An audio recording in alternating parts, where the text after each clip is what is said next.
हमेशा हमारे प्रोटेस्ट सबको रोक है।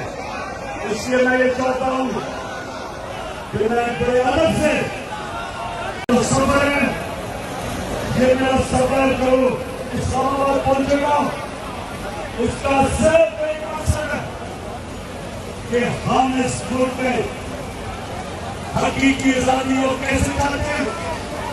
आपने ये कहा कि जी गैर आईनी चीजें DGI मैं कोई गैर आईनी चीज आज तक नहीं की। मैं साफ और शफाफ इलेक्शन चाहता हूं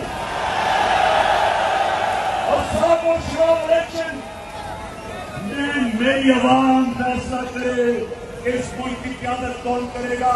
ना वॉशिंगटन करे, ना अमेरिका करे, ना कोई और करे, आवाम को फैसला करने दो।